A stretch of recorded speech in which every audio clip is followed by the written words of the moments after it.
Welcome back. This is a video on causes of burnout in teachers.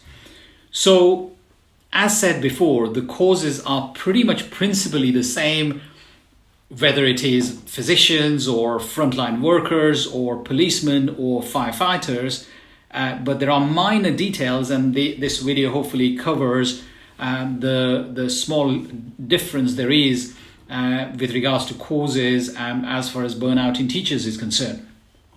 The demand resource imbalance is the gist, is the backbone of why people become disillusioned or unhappy.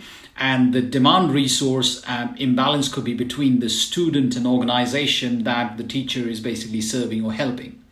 And if this is not addressed on a short-term, on a long-term basis, that is basically what leads to burnout. It's not a single episode, it's not a short-lived unhappiness at work. It's basically sustained long-term demand resource imbalance that could give rise to teachers becoming disillusioned.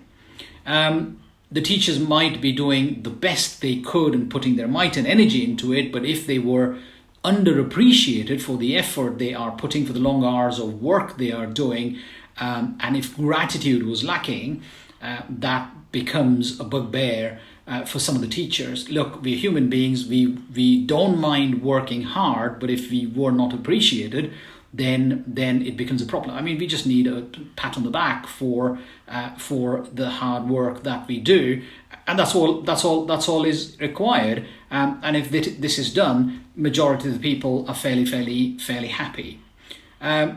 Loss of meaning. If there was no purpose for the work, or if there was no defined purposeful life as far as the work kind of ethics or place was concerned, it can become meaningless, if you like, the work, and you can see some completely confused, trapped individuals who basically don't know exactly why they are doing the work for, and that can develop into unhappiness, anxiety, overwhelm, and can lead to burnout. Lack of control with regards to the chaotic work environment that could exist with regards to either resources, can lead to fatigue, can lead to reduced self-worth, and again that is known to give rise to a feeling of burnout. The remuneration teachers have always fought for, and I think these well-meaning individuals, the teachers, are constructing the leaders of the future. And I feel that they have to be compensated heavily. They are putting their hard work into again kind of constructing human beings, and if they don't feel their worth, that is a valid reason for some of them to complain, or some of them to become dejected with the amount of hard work that they do, and kind of get burnt out. When the combination of these type of symptoms appear, people can feel or get isolated, trapped, boxed, if you like, and the situation can escalate out of proportion. The signs in teacher burnout is again very similar to physician burnout. They have emotional exhaustion, depersonalization, and lack of accomplishment.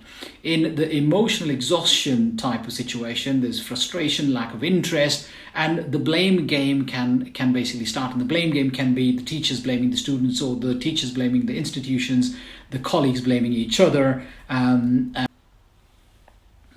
the blame game of the teachers blaming the students, or the teachers blaming the institution, or the colleagues blaming each other, can be a very unhealthy environment at work.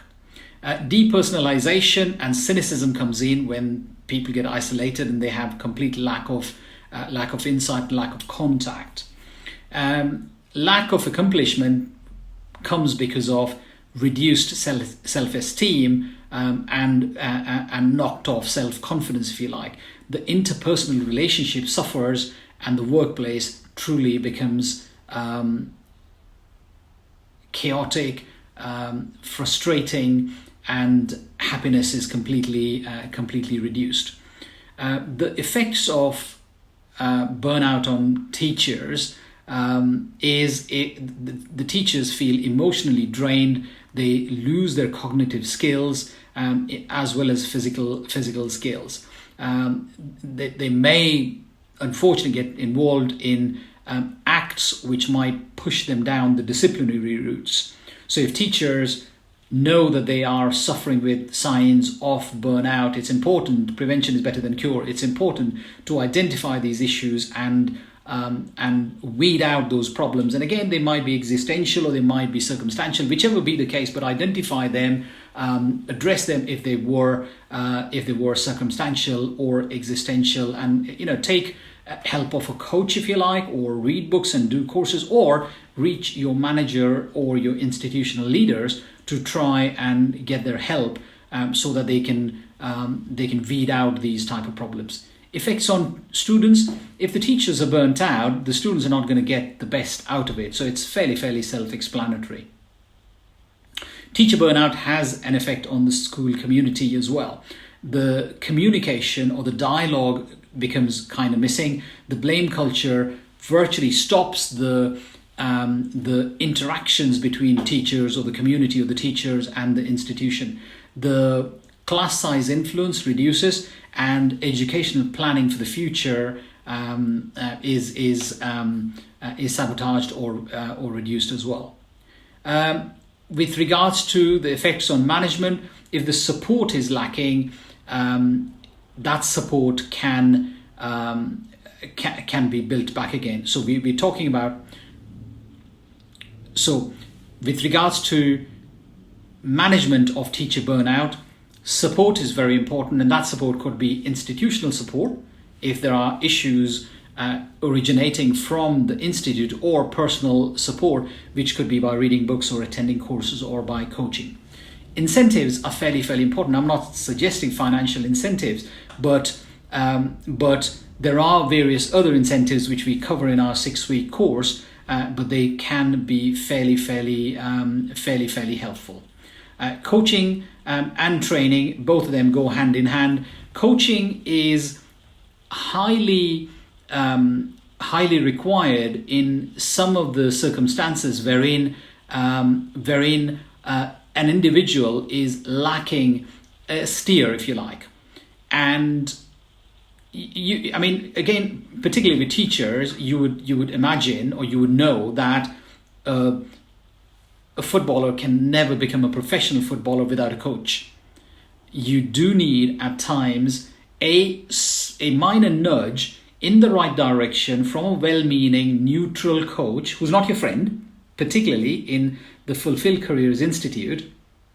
When we coach you for your benefit. We don't do this for building a fan club. We are accountability and strategy specialists, and both we strategize as well as we carry out with accountability building, if you like. So if coaching is required, go on and ask for it, if you like. The schools, the institutions can open up discussion groups, can open up mindfulness and meditation groups, and it's not. Again, I say that meditation and mindfulness is not going to address the whole burnout scenario as such. It's just a very small facet of it, but it's important that it usually should be harnessed by the institution so that the individual working in that particular institution will gain from it. And finally, having a staff room culture wherein it's a friendly, inviting, open, vibrant environment, wherein if colleagues were spotted as being tired or fatigued or feeling trapped, providing them help is a very well-meaning endeavor, if you like. So thank you very much for listening to this video, and I'll see you in the next one.